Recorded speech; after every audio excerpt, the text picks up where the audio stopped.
Di video saya sebelumnya, saya menceritakan kisah transformasi Nokia dari produsen handphone yang nyaris bangkrut berubah menjadi perusahaan manufaktur peralatan telekomunikasi kedua terbesar di dunia. Nah, di video kali ini kita akan membahas kisah perjalanan ponsel Nokia setelah dibeli oleh Microsoft dan dijual lagi ke HMD Global. Bagaimana nasibnya kini? Mampukah Nokia kembali jadi jawara ponsel global? Lalu apa strategi dan inovasi yang mereka gunakan? Yuk kita cari tahu. Kita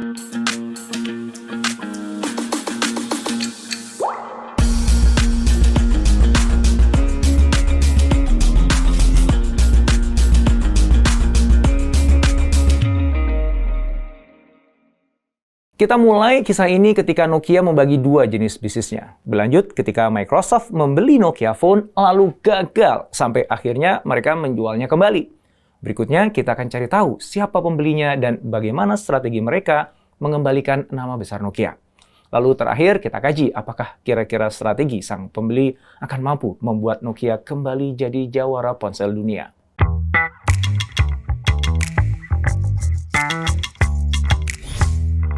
Pada awal tahun 2000-an, Nokia adalah pemimpin pasar telepon seluler yang secara dramatis jatuh akibat kalah bersaing dengan produsen smartphone lain seperti Samsung dan Apple. Selanjutnya, kita semua tahu ya bahwa akhirnya Nokia tersingkir dari pasar ponsel cerdas. Apakah Nokia menyerah begitu aja? Tentu aja enggak ya, karena pada tahun 2013, mereka membuat keputusan strategis yang menjadikan Nokia bisa tetap berdiri kokoh hingga saat ini. Keputusan itu diawali dengan memisahkan bisnis jaringan dan bisnis perangkat seluler menjadi dua bisnis yang berbeda. Bisnis jaringannya dikenal dengan Nokia Network, sedangkan bisnis perangkat seluler disebut dengan Devices and Services. Nokia Network sebelumnya adalah Nokia Siemens Networks yang dibentuk tahun 2007 sebagai perusahaan patungan dengan Siemens.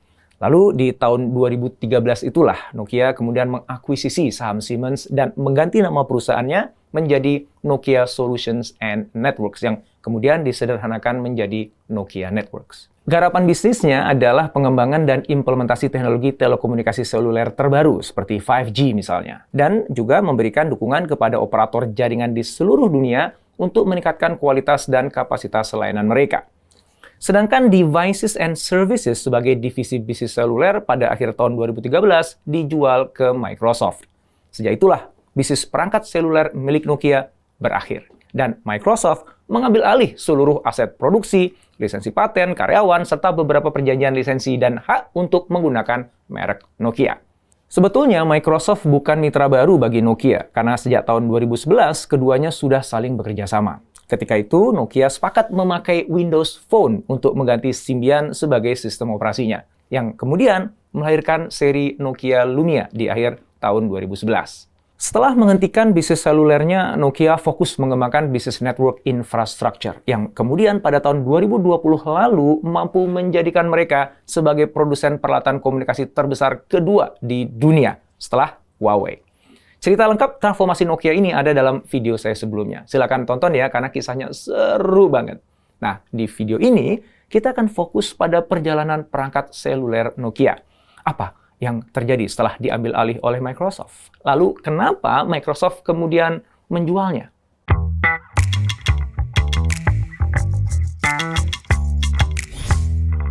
Sebelum terjun ke bisnis smartphone, Microsoft sebenarnya sudah jualan sistem operasi Windows Phone yang sayangnya tidak mampu menyaingi dominasi Android dan iOS. Sewaktu mereka membeli divisi ponsel Nokia pada tahun 2013, salah satu pertimbangannya adalah supaya bisa memperluas portfolio Windows Phone, sehingga posisinya diharapkan bisa kokoh di pasar smartphone. Microsoft juga berharap akuisisi itu bisa membantu mereka mengendalikan rantai pasokan dan mempercepat pengembangan perangkat keras dan juga perangkat lunak yang terintegrasi dengan baik.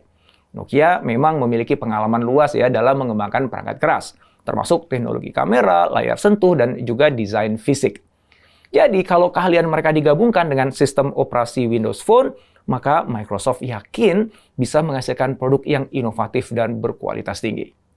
Nokia di bawah Microsoft kemudian meluncurkan Lumia 630, Lumia 730, dan Lumia 930. Tapi apa daya, sambutan pasar terhadap Lumia yang menggunakan Windows Phone kurang baik sehingga target penjualannya tidak pernah tercapai. Business Insider pada tahun 2015 melaporkan bahwa sampai dengan kuartal keempat tahun 2014, Nokia hanya terjual sekitar 10 juta unit. Jumlah itu turun dibandingkan 30 juta unit yang terjual di tahun 2012. Sehingga pangsa pasar Nokia turun drastis dari 3,4% pada tahun 2013 menjadi 1,1% pada tahun 2015. Sistem operasi Windows Phone memang kurang diterima oleh pasar. Pada tahun 2014, The Verge melaporkan bahwa penggunaan sistem operasi Windows Phone di pasar smartphone global hanya 2,5% saja. Meskipun Microsoft mengeluarkan beberapa seri Windows Phone seperti Lumia dan Nokia X, namun sistem operasi itu tetap tidak mampu meraih sukses. Kenapa ya Windows Phone bisa gagal di pasaran? Nah, ini menarik. Ada beberapa faktor penyebabnya, antara lain aplikasinya kurang, dan Windows Phone tidak memiliki ekosistem yang kuat. Windows Phone tidak didukung aplikasi penting seperti Instagram dan Snapchat yang tersedia di iOS dan Android. Kalaupun ada, dalam beberapa kasus, aplikasi tersebut tidak sebaik versi iOS atau Android, sehingga menyulitkan para penggunanya. Apalagi beberapa pengembang aplikasi tidak tertarik mengembangkan aplikasi mereka untuk Windows Phone karena pasarnya yang relatif kecil. Dan Microsoft juga dinilai kurang memberikan dukungan. Lalu tentang tidak memiliki ekosistem yang kuat. Contohnya ya adalah Windows Phone yang tidak memiliki layanan cloud sekuat iCloud atau Google Drive.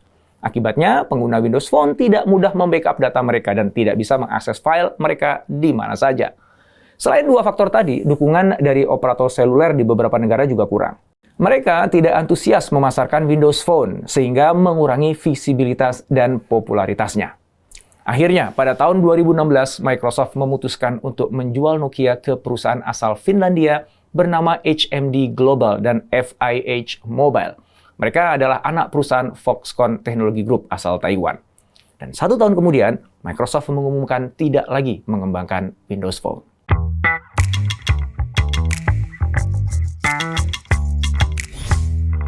Nilai transaksi penjualan Nokia oleh Microsoft mencapai 350 juta US dollar, termasuk hak atas merek dagang Nokia dan aset-asetnya, kecuali aset produksi. HMD Global dan FIH Mobile mendapatkan hak menggunakan merek Nokia untuk produk-produk ponsel pintar dan juga tablet. Dalam jangka pendek, mereka juga masih mendapatkan dukungan teknis dan bisnis dari Microsoft. Alasan Microsoft menjual Nokia adalah karena mereka ingin fokus mengembangkan software dan layanan, seperti operasi Windows 10 dan juga layanan Cloud Azure. Satya Nadella, CEO Microsoft, pada saat itu mengatakan bahwa penjualan divisi ponsel Nokia merupakan langkah tepat dalam mengembangkan ekosistem Windows 10. Keputusan tersebut juga merupakan bagian dari restrukturisasi bisnis setelah Microsoft mengalami kerugian. Begitupun laporan The Verge yang menyatakan bahwa salah satu alasan Nokia dijual adalah karena bisnis tersebut tidak menguntungkan. Nah, sekarang kita tengok siapa yang ada di balik HMD Global sehingga mereka tertarik membeli Nokia. Ternyata sebagian besar pendiri HMD Global adalah para mantan karyawan Nokia yang dipimpin Florian Sage, seorang mantan eksekutif Nokia dan HTC. Perusahaan yang didirikan tahun 2016 itu membeli Nokia karena ingin menghidupkan kembali Nokia sebagai mantan pemimpin pasar ponsel. HMD Global melihat merek Nokia sebagai peluang besar karena Nokia masih memiliki daya tarik dan pengaruh kuat di seluruh dunia. Mereka percaya Nokia masih memiliki penggemar loyal dan kuat di seluruh dunia. Mereka juga memiliki akses ke teknologi dan paten yang dimiliki Nokia, sehingga memungkinkan mereka mengembangkan produk inovatif berkualitas tinggi. Ketika wawancara dengan TechCrunch pada tahun 2016, CEO HMD Global, Arto Numela, mengatakan bahwa mereka memiliki rencana jangka panjang untuk membangun merek Nokia dan mengembangkan produk-produk berkualitas tinggi dengan harga yang terjangkau. Logo Nokia yang lama tetap dipakai karena mereka percaya bahwa logo itu adalah ikon merek yang kuat dan sudah dikenal di seluruh dunia, sehingga bisa membantu membangun reputasi Nokia sebagai merek ponsel berkualitas. Mereka juga menganggap logo lama Nokia memiliki nilai sejarah dan ikatan emosional yang kuat bagi banyak konsumennya.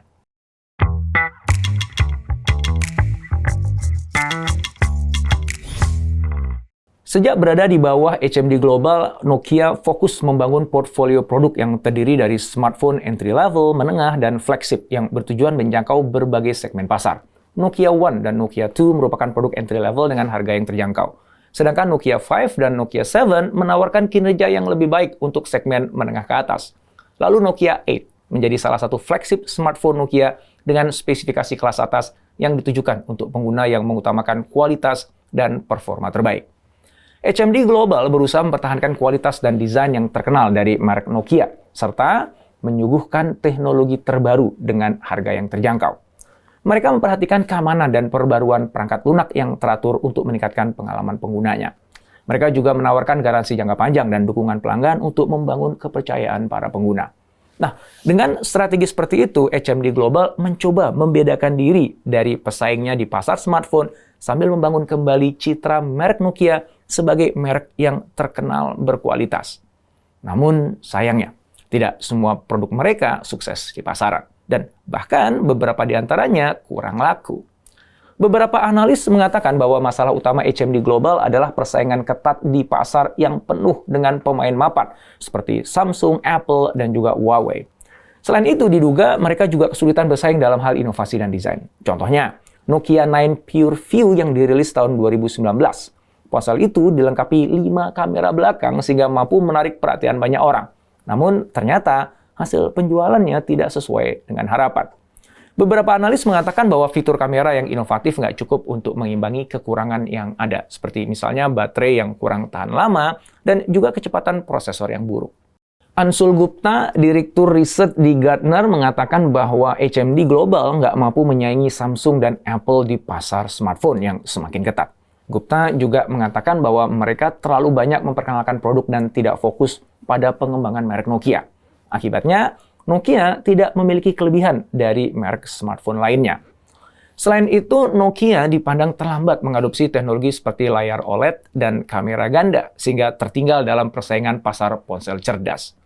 Counterpoint Research mengatakan bahwa HMD Global perlu lebih berinovasi dan lebih berani menciptakan fitur-fitur baru yang dapat membedakan Nokia dari merek lainnya.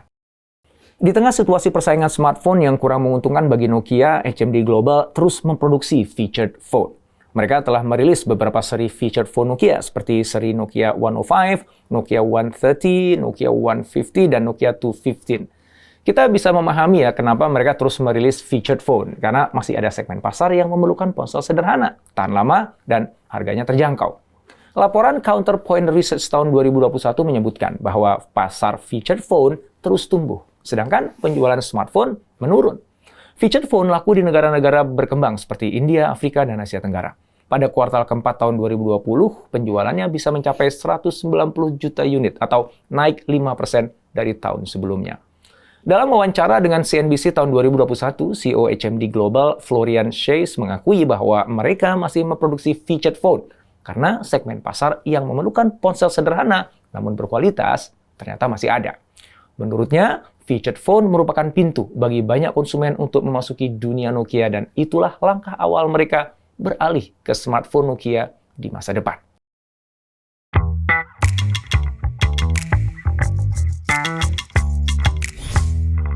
Kalau kita kaji dasar pertimbangan strategi HMD untuk mengembalikan kejayaan Nokia, maka ada dua hal yang menjadi tumpuan mereka. Pertama adalah kekuatan brand equity Nokia. Brand equity adalah konsep yang dikembangkan David Aker pada tahun 1990-an. Konsep itu merujuk pada nilai tambah yang diberikan suatu merek kepada produk atau sebuah layanan. Nilai tambah ini bisa meningkatkan persepsi dan kepercayaan konsumen terhadap produk tersebut. Nokia adalah merek yang sudah sangat dikenal sebagai produsen ponsel berkualitas tinggi dan tahan lama. Dalam beberapa dekade, reputasinya sangat kuat dan reputasi itulah yang sekarang berkontribusi besar pada brand equity-nya Nokia. Nah, dengan itu, HMD Global kemudian memanfaatkannya. Dengan memulihkan merek Nokia di pasar smartphone, mereka bisa memanfaatkan brand equity yang telah ada untuk menarik pelanggan dan membedakan produk mereka dari pesaing. Yang kedua adalah nostalgia marketing. Nostalgia marketing merupakan strategi pemasaran yang memanfaatkan nostalgia konsumen untuk membangkitkan kenangan positif tentang sebuah produk atau suatu layanan. Pada gilirannya, kenangan itu akan mendorong konsumen untuk kemudian membeli lagi produk atau layanan tersebut. Banyak konsumen di dunia ini yang memiliki kenangan baik tentang Nokia, dan sebagian mereka tahu bahwa Nokia adalah pemimpin pasar di masa lalu.